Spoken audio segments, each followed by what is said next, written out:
तेजी से। अरे रहो, ठीक हो है, गई रिकॉर्ड। ठीक है, स्टार्ट है ना? हाँ। बस ठीक है, तेजी से निकालूंगा। तो भाई समझ आए तेजी ओके, से। तो जहाँ पे समझ में आ जाए मैं तभी बकवास करूँ तो बोल देना आगे बढ़ो, तो मैं बढ़ रहा हूँ। आगे बढ़ो। अभी मैं ये कहने वाली थी।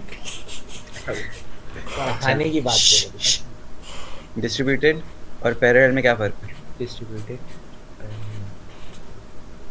डिस्ट्रीब्यूटेड बताओ ना।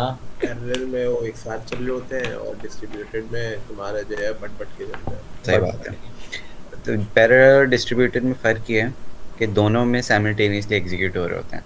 बस फ़र्क ये है, पैरेलल में तुम्हारे पास एक सिंगल कंप्यूटर में जब पैरेलल में चल रहा होता है तब वो यूज़ होता है, और डिस्ट्रीब्यूटेड में तुम्हारे पास मल्टीपल पीसी होते हैं, मल्टीपल नोड्स। मल्टीपल नोड्स होते हैं जो कि आपस में नेटवर्क के थ्रू कनेक्टेड होते हैं, और उनमें टास्क डिस्ट्रीब्यूट हुए होते हैं, तो इसलिए तब डिस्ट्रीब्यूटेड का टर्म यूज़ होता है।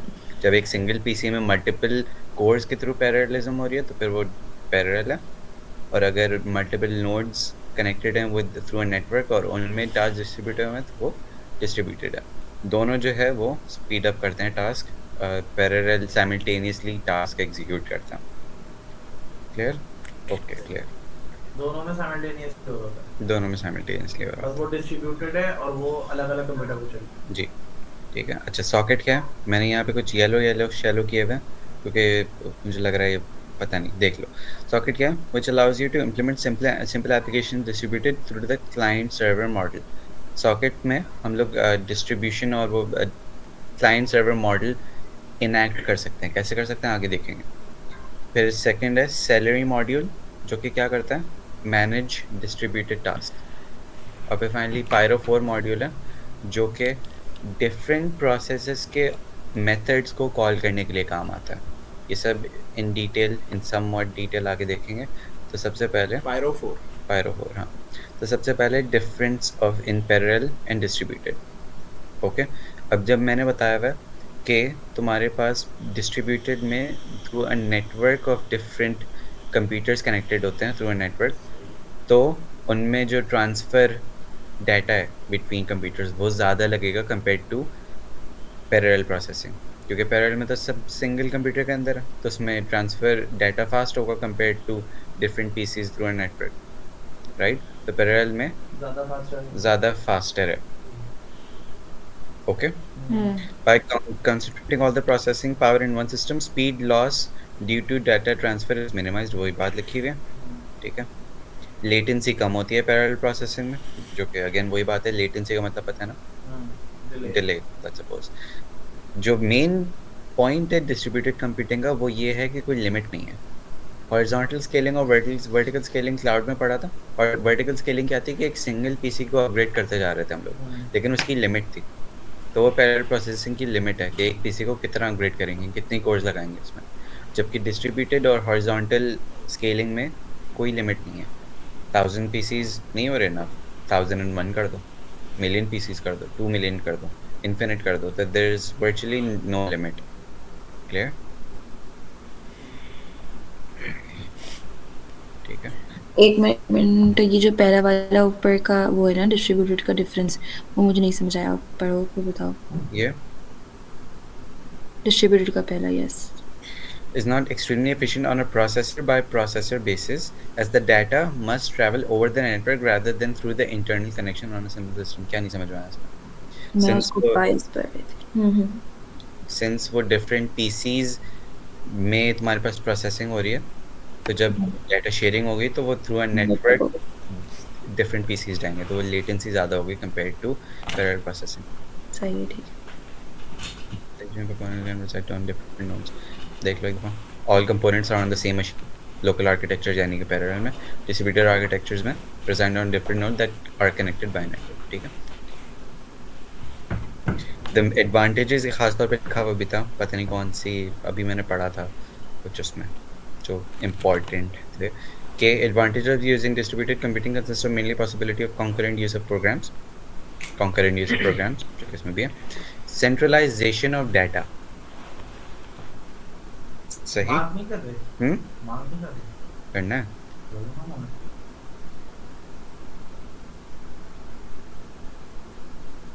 सही है.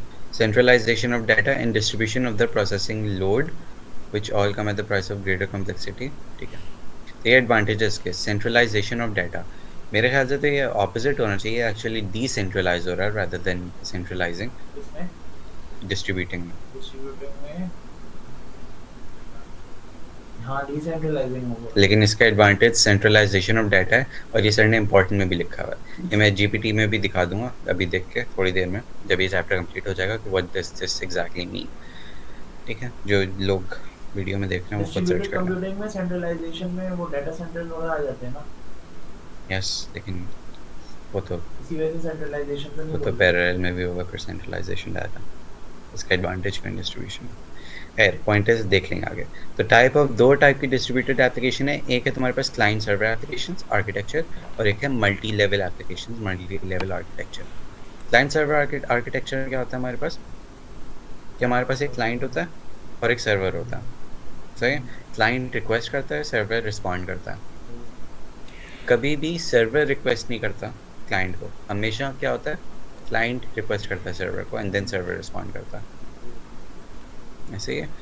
Is the system distribution of both processing the server can be done logical viewpoint, a physical viewpoint. अच्छा server can be viewed both from a logical viewpoint and a physical viewpoint. Server को हम लोग logical भी कह सकते हैं और physical भी कह सकते हैं. सर्वर के फिजिकल क्या है? नहीं, अगर सर्वर जो है वो फिजिकली देखे तो कैन बी हार्डवेयर, और अगर लॉजिकली देखे तो वेब जो सर्वर है इट्स एक्चुअली नहीं AWS नहीं, Nginx. That's a web server software, right? यहाँ पे देख लो, ये डायग्राम है. Send request, process request, send results. 2 minute रुक सकते हैं हम? Okay. ताइबा पॉज करो if you can.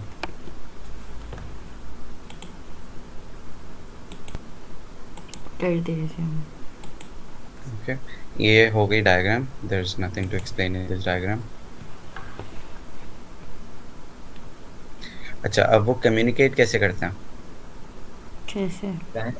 Client server communicate कैसे करता है? नेटवर्क के जरिए भी कर सकते हैं. हाँ, और लेकिन एक स्पेसिफिक प्रोटोकॉल होता है जो कि हाँ TCP/IP. उससे पहले यहाँ पे कुछ इम्पोर्टेंट बात लिखी होंगी. Communication between clients and server can take place using variety of mechanisms from geographic to local networks. कौन किसने ज्वाइन किया? लारी भी है. From geographic to local networks have communication services between application at the OS level. Furthermore, point अच्छा इसमें बात ये बोली हुई है कि तुम्हारे पास ज़रूरी नहीं है कि क्लाइंट सर्वर जो आर्किटेक्चर है वो फिजिकल हो. Client server architecture can be model in OS as well. कैसे कि हम लोग ने OS के अंदर ही क्लाइंट सर्वर आर्किटेक्चर क्रिएट किया हुआ है, वो सिमुलेट हो रहा है कि हम लोग रिक्वेस्ट कर रहे हैं एंड देन OS का जो कर्नेल है वो रिस्पॉन्ड बैक कर रहा है, राइट? मैं एग्जांपल के तौर पे कह रहा हूँ. तो client server architecture doesn't have to be physical at all. Okay. हाँ, it should also be noted that it's not necessary to reside on physically separate systems. वही बात बोली हुई है. The main objective of the concept of data management is to allow client applications to access data managed by the server. Main point क्या होता है कि allow client applications to access data managed by the servers. जो हम लोग application बना रहे हैं, राइट, उसमें APIs के थ्रू बैक एंड से डाटा फ्रंट एंड पे आ रहा है. तो वो जो क्लाइंट सर्वर का आर्किटेक्चर है हमारा, राइट, उसका मकसद क्या है? सर्वर का मकसद क्या है कि वो बैक एंड से जो डाटा है वो क्लाइंट को यानी कि फ्रंट एंड को दे रहा है. ठीक है. तो हम नहीं, हमारा एक्चुअली मल्टी लेवल है जो कि मैं आगे आऊँगा उस पर. TCP/IP हमारे पास ये एक प्रोटोकॉल है जिसमें क्लाइंट और सर्वर किसके थ्रू कम्युनिकेट करते हैं? TCP/IP प्रोटोकॉल के थ्रू कम्युनिकेट करते हैं. सही है. अब इस पे मैं जा नहीं रहा. ये है कि पॉइंट टू पॉइंट कनेक्शन है और पैकेट्स में डिवाइड होता है. ये DCCN वाली चीज़ है, which I'm not gonna spend time much. ठीक है ना? TCP/IP देख लेना काम कैसे करता है, that's it. और जो क्लाइंट सर्वर आर्किटेक्चर है वो TCP/IP की काम करता है. फिर नेक्स्ट हमारे पास है multi level applications. Client server में कितनी लेयर्स थी? एक क्लाइंट की लेयर थी और एक सर्वर की लेयर थी. इसमें 2 से ज़्यादा है. जो हमारी एप्लीकेशन है वो 3 लेयर है और इसमें भी बताया हुआ है कि 3 लेयर्स की एग्जांपल दी हुई है। एक है फ्रंट एंड, एक है मिडल जिसमें लॉजिक लगी होती है, और एक है बैक एंड जिसमें डाटा है। ये पढ़ा हुआ है, वेब इंजीनियरिंग में पढ़ा हुआ तुम लोगों ने। हाँ, राइट। तो पॉइंट इज कि what's the difference? The difference is कि यहाँ पर हमारे पास जो क्लाइंट सर्वर आर्किटेक्चर में बिजनेस लॉजिक मतलब लॉजिक जहाँ पे लग रही थी वो डेटाबेस के साथ ही लग रही थी, मतलब डेटाबेस भी वहीं पे स्टोर था उसी सर्वर में जहाँ पर लॉजिक लग रही है। और 3 tier आर्किटेक्चर में हमारे पास लॉजिक अलग है, मतलब एक लॉजिक वाला सर्वर अलग है, एप्लीकेशन एक डेटाबेस का सर्वर अलग है, और क्लाइंट तो है ही अलग। वही है। तो हमारे पास जो लॉजिक वाला मिडिल टेयर है, फॉर एग्जांपल क्लाइंट ने रिक्वेस्ट की, रिक्वेस्ट गई मिडिल टेयर के पास, उसने लॉजिक के थ्रू डेटाबेस से रिक्वेस्ट की कि मुझे ये वाला डाटा चाहिए, डाटा आया वापस मिडिल लेयर पे, और मिडिल लेयर ने वापस से फ्रंट एंड को दे दी। तो फास्टर कौन होगा? फास्टर प्रॉबेबली वो होगा ऊपर वाला क्लाइंट सर्वर, लेकिन ये ज़्यादा सिक्योर है बिकॉज तुमने सेपरेट कर दिया सब कुछ। अभी जैसे इसमें कहा कि सेपरेट है, तो जो जिस कह रहे थे कि वो एक साथ है तो वो क्लाइंट सर्वर है ना? हाँ, ठीक है। इसमें 3 जो लेयर्स हैं, फ्रंट एंड, मिडिल और बैक एंड, उनको हम लोग क्लाइंट लेयर को प्रेजेंटेशन भी लेयर कहते हैं बिकॉज वो यूज़र इंटरफेस के लिए होती है। मिडिल लेयर और लॉजिक लेयर को बिजनेस लॉजिक लेयर भी कहते हैं, क्योंकि ये APIs अगर किसी ने डिज़ाइन किए हैं तो उसको पता है कि किसी लॉजिक के हिसाब से होती है, that's Middle- logic, that logic is specific to that business only. Middle layer पे आपके पास ये यही काम कर रही होंगी क्या काम कर रही होंगे? यार, अभी तुम बोल रहे थे ना भूल गई। APIs। यस, API के एंड पॉइंट्स यहीं पे डिफाइन होंगे, और वो एंड पॉइंट्स पे क्या लॉजिक लगी हुई है वो भी यहीं पे डिफाइन होगी, सही है। और जो डाटा एक्सेस ले रहा वहाँ पे डाटा होगा, ऑन हो गया। सही, डेटाबेस होगा। तो ये हमारे पास 2 आर्किटेक्चर्स थे। अब आ गया हमारे पास पाइथन का सॉकेट मॉड्यूल। अब ये किसके लिए है? इंटर ये प्रोसेस हमारे पास communication. Client server architecture create करने के लिए बेसिक हम लोग देखेंगे इसको, ठीक है? फिर पढ़ लो एक दफ़ा। OS में यूज किया था ना, सॉकेट हम लोगों ने एक्चुअली, जिसने खुद से असाइनमेंट किया था, मैंने किया था ना, मुझे याद है। सही बात है, मैं उसकी बात कर रहा हूँ, ये वाले की, PDC की। तो ऑल्दो वो कोड रिटन था लेकिन वो सॉकेट ही यूज़ किया हुआ था हम लोगों ने। सॉकेट तो वो उसमें कम्युनिकेशन में इस्तेमाल नहीं होता था। हाँ, तो हम लोग ने एक्चुअली सिमुलेट किया था creating a server and a client, और हम लोग क्लाइंट से सर्वर पे रिक्वेस्ट भेज रहे थे और फिर वो सर्वर वापस से रिक्वेस्ट बैक कर देता, ठीक है? पढ़ लो ये एक दफ़ा। सॉकेट क्या? Software object that allows data to be sent and received between remote host wire network और बिटवीन लोकल प्रोसेसेस। सही है? सॉकेट क्या है? रिमोट होस्ट यानी कि रिमोट PCs को आपस में कम्युनिकेशन के लिए एक पाइथन का Mod- मॉड्यूल लिखा हुआ नहीं है यहाँ पे, सॉफ्टवेयर ऑब्जेक्ट लिखा हुआ है। Let's, okay. ठीक है? तो अकॉर्डिंग टू सर मुझे वर्डिंग एग्जैक्ट चाहिए। जी।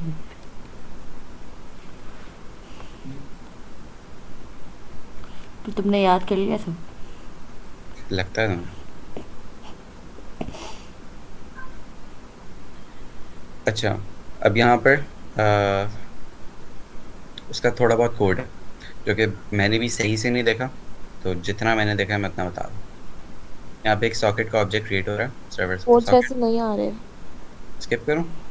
हाँ कर दो। कोड कहीं किसके भी नहीं आ रहे। नहीं। जैसे छोटी छोटी लाइंस है ना, जैसे कि क्लाइंट सॉकेट डॉट क्लोज के उसमें लिखा हुआ है कि आप क्लोज कैसे करें, तो आपको ये वाली लाइन आनी चाहिए client socket dot close, but पूरे पूरे कोड्स नहीं आए हुए।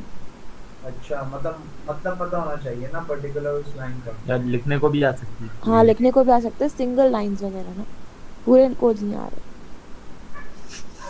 सही है भाई, ठीक है, ओके, ऑन हो गया। डिप्रेशन हो गया। पढ़ो वो मूवीज। अच्छा, ओके।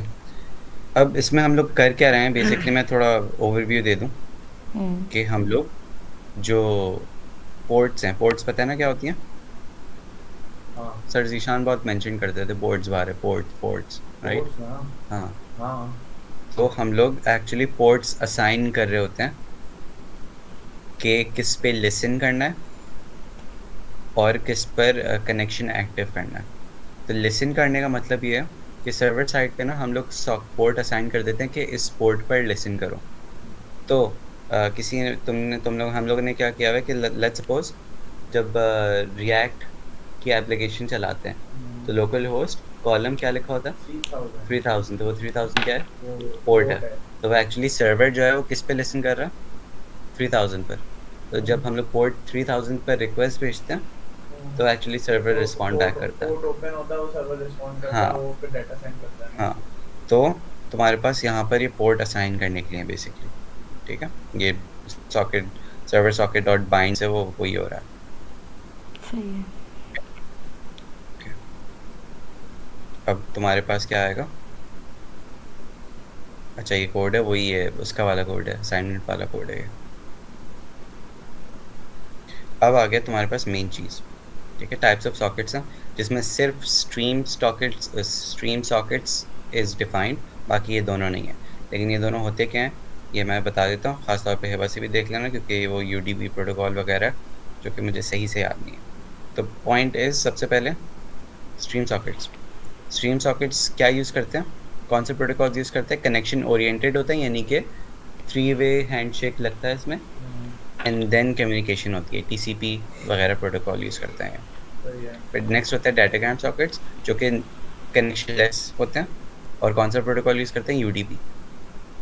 सही, TCP connection oriented, UDP not. फिर रॉ होता है हमारे पास, raw socket, the transport level is bypassed, the header is accessible at the application level. Header जो है वो हर रिक्वेस्ट का HTTP का हेडर होता है, राइट? पता है ना हेडर क्या होता है? वो जो हाँ, उसमें डाटा की इंफॉर्मेशन होती है। हाँ exactly, meta some sort of meta data होता है।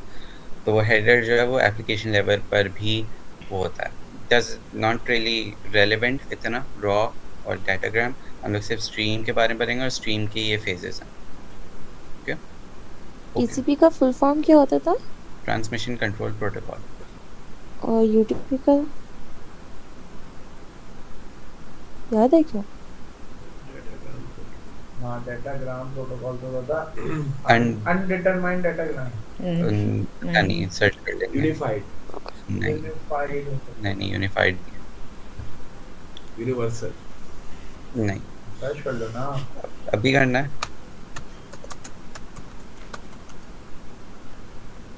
यूजर डाटाग्राम प्रोटोकॉल, यूजर ठीक है। अब हमारे पास फेजेस हैं कि क्लाइंट और सर्वर आपस में कम्युनिकेट कैसे करते हैं, ठीक है। गौर से सुनना, दिस इज़ इम्पॉर्टेंट क्योंकि लिखा हुआ भी था इम्पॉर्टेंट में, वही सुनो। Number 1, creation of sockets. Client और सर्वर अपने अपने क्या करते हैं, सॉकेट्स क्रिएट करते हैं और पोर्ट असाइन हो जाते हैं। सर्वर जो है वो उस पोर्ट पर लिसन करता है जो कि असाइन हुआ है। सही है। Okay. Since the server can create multiple connections with different client, it needs a queue to handle various requests. इसका क्या मतलब है? इसका ये मतलब है कि एक सर्वर के मल्टीपल क्लाइंट हो सकते हैं, राइट? एक वेबसाइट के मल्टीपल यूजर्स होते हैं ना, हम लोग मल्टीपल क्लाइंट्स हैं, तो उसको क्या करते हैं, सिंस लेट्स सपोज ये सर्वर, वेयर इज पेंसिल, ये सर्वर है, ओके, और ये है मल्टीपल क्लाइंट्स, 1 2 और 3। वो सब क्या कर रहे हैं, एक सेम पोर्ट पर लिसन कर रहे हैं। अब ये तीनों ने साइमल्टेनियसली कम्युनिकेट कर रहे हैं, तो सर्वर किसको पहले वो करेगा, रिस्पॉन्ड? वही क्यू मेंटेन कर रहा होता है, पहले जाती है first in first out basically. तो लेट्स सपोज इस वाले क्लाइंट ने पहले किया तो वो इसकी रिक्वेस्ट चलेगी क्यू में, और फिर वो क्यू की बेसिस पे उन रिक्वेस्ट को हैंडल करते जाता है। सही है। तो वो हैंडल करने वाली बाद में बात है, तो सबसे पहले वो क्यू क्रिएट कर देता ताकि to handle multiple requests from multiple clients. जब क्रिएट हो गए सॉकेट्स, क्यू बन गया, उसके बाद क्या होता है, कनेक्शन रिक्वेस्ट। अभी तक सिर्फ सॉकेट क्रिएट हुए हैं, कनेक्ट हुए नहीं है। कनेक्शन रिक्वेस्ट क्या है, request a connection to the server Note that we can have different port numbers because one can only be assigned to the outgoing traffic that depend on our configuration. The server receives these requests and if accepted, a new connection is created in the datagram. अच्छा, इसकी जो diagram है, ये देखिए यहाँ पर. Second step, request है, ठीक है? हमारे पास request जो भी हुआ है, इसको ignore. There is So हमारे पास client ने request की to connect to the server to establish a connection. इसने रिक्वेस्ट की और जब उस रिक्वेस्ट सक्सेसफुल हो जाती है तो हमारे पास एक वर्चुअल कनेक्शन बन जाता है called what? Data socket. Data socket. और जितनी भी अब इस सर्वर की क्लाइंट से उस क्लाइंट से कम्युनिकेशन होती है वो इस डाटा सॉकेट के ज़रिए से होती है. Every client has a separate data socket जिसके थ्रू वो कम्युनिकेट करता मतलब हर सॉकेट का अलग-अलग पोर्ट नंबर होगा. है. नहीं, पोर्ट एक ही है. पोर्ट एक है, मल्टीपल सॉकेट. वर्चुअल सॉकेट है आई गेस. अब I don't know what exactly virtual socket means, लेकिन वो प्रॉब्ली इस पोर्ट के अंदर भी एक डिफरेंशिएट करने का तरीका है. अच्छा. तभी तक दैट्स अगर वर्चुअल. मल्टीपल जा रही है तो कैसे तो पोर्ट नंबर एक ही है लेकिन डाटा सॉकेट अलग है. हाँ, पॉइंट इज कि हर क्लाइंट के अपने डाटा पोर्ट्स अलग हैं, जो भी नाम था उसका. क्लियर? सही. कम्युनिकेशन, जब कनेक्शन हो गई तो अच्छा, ये कम्युनिकेशन भी कम्युनिकेशन हम इसमें वही लिखा होगा. Now the client and server communicate through a virtual channel between the client socket and the new server side created specifically for the data flow for this connection called data socket. उसके data socket के through communicate कर रहे होते हैं. As it was mentioned in the first phase, the server creates the data socket before the possible many clients each with the data socket. ठीक है, वो वही बात लिखी हुई है कि since client ज़्यादा हो सकते हैं तो for every client a new data socket is created. Finally, step 4, closure of connection. Since the TCP connection is connection-oriented protocol, when there is no longer communicate, client communicates with the server, which deallocates the data socket. Makes sense? जब client close करना होगा, उससे side क्या करेगी? Data socket को deallocate कर देगी and it would get destroyed. 4 phases. Summarize करूँ या आगे बढ़ूँ? समराइज करो प्लीज. ठीक है. सबसे पहले तुम्हारे client और server ने अपनी sockets और ports create की. सर्वर जो है वो 80 पे लिसन कर रहा है और क्लाइंट जो है वो उस पर रिक्वेस्ट भेजेगा. लेट्स सपोज 8080 पोर्ट पे हिट करेगा. हाँ, हिट करेगा. नंबर सेकंड, जब वो पोर्ट असाइन हो गए तो क्लाइंट रिक्वेस्ट करेगा ऑन दैट स्पेसिफिक पोर्ट जिस पर सर्वर लिसन कर रहा है, इन दिस केस 80. जब कनेक्शन इस्टेब्लिश हो जाएगा तो क्या करेगा सर्वर? उस स्पेसिफिक क्लाइंट के लिए एक नया डाटा सॉकेट क्रिएट कर देगा जिसमें सारी future communications with that specific client इस वर्चुअल चैनल के ज़रिए से हो रही होगी. जब कनेक्शन क्लोज करना होगा तो फिर सिंपली वो रिक्वेस्ट करेगी टू क्लोज द कनेक्शन और तुम्हारे पास वो डाटा सॉकेट डीएलोकेट हो जाएगा और वर्चुअल चैनल बंद हो जाएगा हमेशा के लिए. रिक्वेस्ट के बाद कंफर्मेशन किस चीज़ की? जैसे क्लोजिंग? नहीं, मतलब मैं रिसीव हो गया जैसे टीसीपी में कन्वर्जन हो रही होती है. तो नहीं है. ओके, ये हो गया तुम्हारे पास कंप्लीट. क्या कंप्लीट हो गया? छोटा सा नहीं, पूरा हो गया. क्या हो गया? इंपॉर्टेंट. नहीं, इम्पोर्टेंट भी नहीं. मल्टी लेवल और सॉकेट्स कंप्लीट हो गया और फेजेस कंप्लीट हो गया और तुम्हारे पास आर्किटेक्चर कंप्लीट हो गया. अब थोड़ी पाइथन की लाइब्रेरीज हैं और फ्रेमवर्क्स हैं. सैलरी, ठीक है, मैंने एक्चुअली एक प्रोजेक्ट में यूज़ भी किया था बहुत रिसेंटली. सैलरी क्या है मैं मार्क कर रहा हूँ, ये देख भी लो. एज आरिफ सेड कि हर टॉपिक के शुरू में उसकी डेफिनेशन है. क्या करिए? सैलरी डिस्ट्रीब्यूटेड टास्क को मैनेज करिए by using object oriented middleware approach. क्या मतलब है मिडलवेयर का मैं बताऊँगा. हाँ, एक्चुअली सॉर्ट ऑफ बिजनेस वाला. सही है. क्या करिए? क्या हो तुम्हें? क्या हो? मिडिल अप्रोच यूज कर रही है. ठीक है. मिडिलवेयर है सर, मिडिल। अच्छा,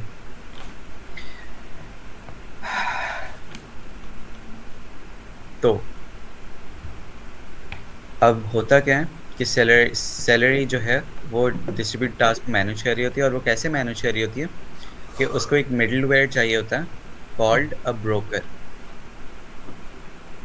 ठीक है, इसकी डायग्राम भी है कि फॉर एग्जांपल प्रोड्यूसर, कंज्यूमर और broker. To use Celery a message broker is required. ये मिडिलवेयर है, मैसेज ब्रोकर जो है ना वो मिडिलवेयर है। This is independent from Celery, that has the function of middleware. सही है, message broker and middleware are the same thing. जो कि किसके लिए यूज होता है? Use to send and receive messages to the distributed task workers. तो salary क्या करेगा? It's like a client sort of. वो सबमिट करेगा किसको? मिडिलवेयर को, और middleware is responsible for sending end receiving request and from distributed workers. सही है। डिस्ट्रीब्यूटेड वर्कर्स क्या हो सकता है? नोड्स तुम्हारे डिस्ट्रीब्यूटेड आर्किटेक्चर में। ये एक और दफ़ा पढ़ लो। Message broker also known as message middleware deals with the exchange of messages in communication network. Okay okay okay, कोई एक्सप्लेन वो नहीं है। ये जानिए डायग्राम क्या है। इम्पोर्टेंट है। I have no idea important है या नहीं, लेकिन देख लो एक दफ़ा। Messages awaiting dispatch to a consumer. Producer waits until notified by the broker it has more space. Basically ये buffer है और ये producer consumer problem है, ख़त्म। ब्रोकर में जगह होगी तभी प्रोड्यूसर प्रोड्यूस कर सकता है, ब्रोकर में कोई चीज़ भरी हुई होगी तभी कंज्यूमर कंज्यूम कर सकता है। सही। सही है। Producer is your what? is your salary. Client है ना। Producer is your salary. This is your broker जो कि सेंड और रिसीव कर रहा है आपस में, और दिस इज योर नोट्स जो कि एक्चुअल टास्क परफॉर्म कर रहा है। सही है। इन्होंने टास्क भेजे, पब्लिश किया, प्रोड्यूस किया, स्टोर में, और उसकी बेसिस पे जो नोट्स है वो कंज्यूम कर रहे हैं उन टास्क को, एंड एक्चुअल परफॉर्म कर रहा है। सही। तो हमारे पास जो मैसेज ब्रोकर है उसकी टाइप एक RabbitMQ है। सही। वो जो मैसेज ब्रोकर था वो तो जनरलाइज था, इट्स लाइक अ लाइब्रेरी, और अब वो लाइब्रेरी है कौन सी? RabbitMQ। ठीक है, बस यही था उसमें। लाइब्रेरी नहीं, मिडलवेयर एक कॉन्सेप्ट है, और उस मिडलवेयर को इम्प्लीमेंट हमारी ये वाली RabbitMQ के जरिए। अच्छा, ये भी कोड नहीं देखना ना, स्किप। लारिफ सो गई।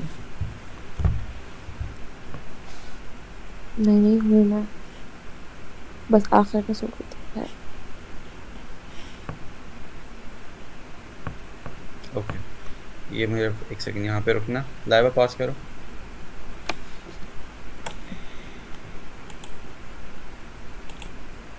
चलो। RMI फुल फॉर्म मुझे नजर नहीं आ रहा। नीचे आ रहा। RMI full form remote method invocation. Invocation मतलब कॉल।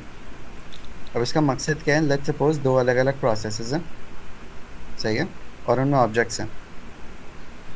तुम्हें एक प्रोसेस से दूसरे प्रोसेस का जो ऑब्जेक्ट है उसका मेथड कॉल करना है। सुन रहे हो? गौर से सुन रहे हो? क्या बोला है? Remote method invocation. इन्वोकेशन मतलब कॉल। आगे है क्या? अबे यार ये इसके बाद तो मुझे वो छूट गया ना कंसंट्रेशन। तुम्हारे पास दो प्रोसेसेस हैं हाँ। और दोनों प्रोसेस के ऑब्जेक्ट्स हैं, सही है। एक प्रोसेस से तुम्हें जो दूसरा प्रोसेस है उसका मेथड कॉल करना है। ला एक प्रोसेस से एक दूसरे प्रोसेस मैसेज से- से दूसरे प्रोसेस का एक मैसेज प्रोसेस से दूसरे प्रोसेस का मेथड कॉल करना है। सही है।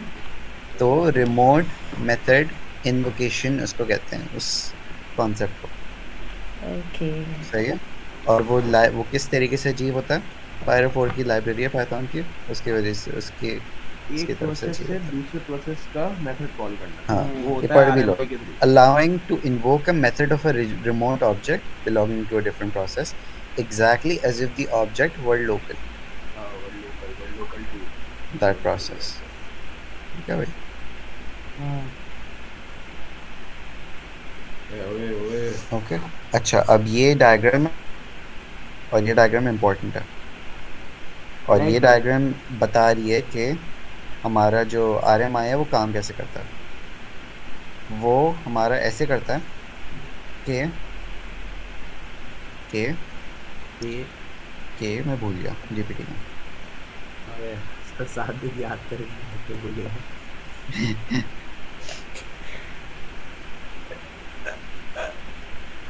ये वैल्यू चेन एनालिसिस कहाँ से आ गया? वेयर इज आज मिल जाएगा। ये पायरो एक्सप्लेन। ओ तेरी अच्छा, नंबर 1 जो क्लाइंट है, होपिंग नज़र आ रहा है जो टॉप लेफ्ट पे था। Client initiates the request to use remote object. सही। स्टेप्स क्या कर रहा है? यू लोकल प्रॉक्सी छोड़ो, provides an interface to the client, forwarding method calls and parameters to the remote object through the network. Okay, basically interface है for the client ताकि वो send कर सके request. The client communicates with the stub instead of directly with the remote object. तो वो stub से communicate करेगा और stub किससे करेगा? Remote object से। अरे क्या चल रहा है? अरे ये उसका कह रहा हूँ ना मैं, कहाँ है वो diagram?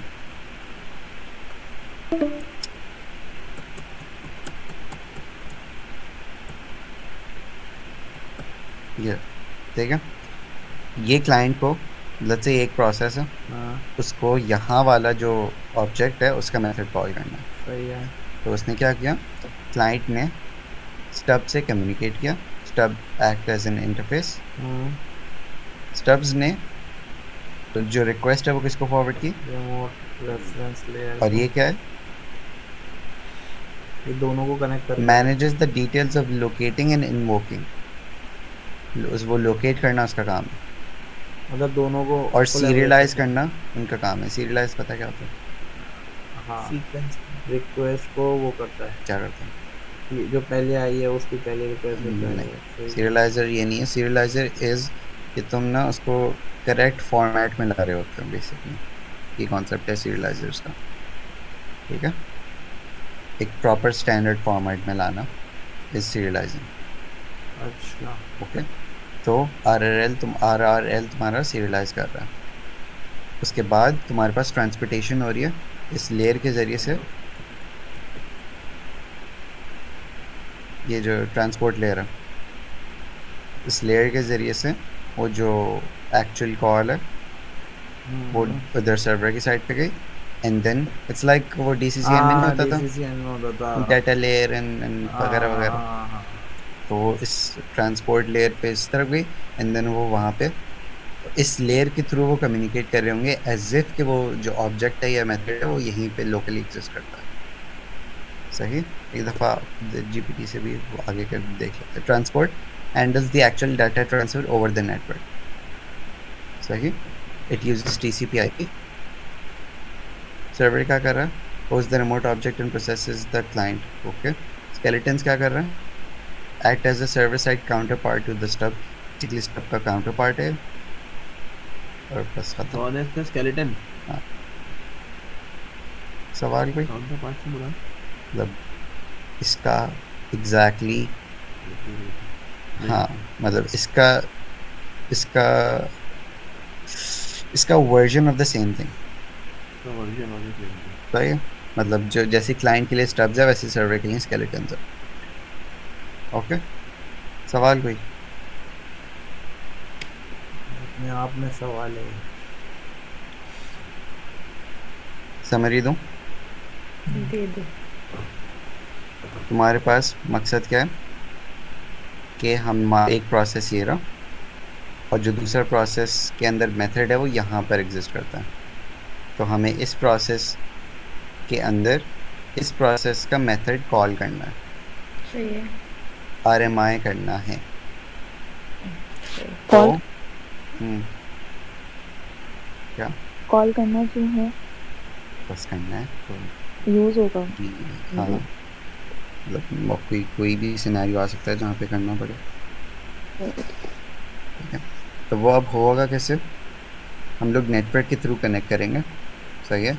Even even if they are on the same PC, हम लोग उसको प्रॉबेबली, ये मैं अज्यूम कर रहा हूँ, हम लोग उसको नेटवर्क के थ्रू आपस में दो प्रोसेसेस को कनेक्ट करेंगे, ठीक है।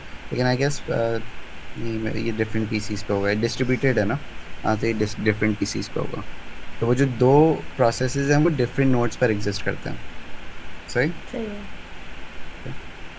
तो सबसे पहला स्टेप क्या है, क्लाइंट ने रिक्वेस्ट भेजी किसको, स्टब्स को, जो कि स्टब्स क्या है, इंटरफेस है फॉर दिस क्लाइंट। स्टब ने रिक्वेस्ट फॉरवर्ड की RRL को, जो कि सीरियलाइजिंग करेगा, यानी कि करेक्ट फॉर्मेट में लाएगा। देन वो ट्रांसपोर्ट लेयर को देगा, transport layer actual data transfer करेगी, एंड देन वहाँ से ऑपोजिट काम शुरू होगा। डी सीरियलाइजिंग यहाँ पे शुरू होगी, इंटरफेस के पास जाएगी, और फाइनली वहाँ का जो मेथड है वो एज इफ कम्युनिकेट कर रहे होंगे जैसे कि वो लोकली एग्जिस्ट करता है। ऑन खत्म। खत्म। ये कोड तो देखना पड़ेगा। देख लें हाँ यहाँ पे तुम्हारे पास क्या है, among the features there is a creation of object topologies। जो पायरो है वो टोपोलॉजीज भी क्रिएट करने की सलाहियत देता है, ठीक है। इसमें वो कह रहा है कि क्लाइंट जो है वो सर्वर 1 से कम्युनिकेट कर रहा है, और वो वही रिक्वेस्ट जो है वो सर्वर 2 को पास कर रहा है, एंड वही रिक्वेस्ट जो है वो सर्वर 3 को पास कर रहा है। इसका मकसद समझ नहीं आया मुझे, लेकिन ये लिखा हुआ भी नहीं था इम्पोर्टेंट में, तो देख लो, देखना हो तो देख लेना, ठीक है। ये चेन टोपोलॉजी कहलाती है। और तुम्हारे पास ख़त्म हो गया चैप्टर 6। लाइव बंद करो। ओए ओए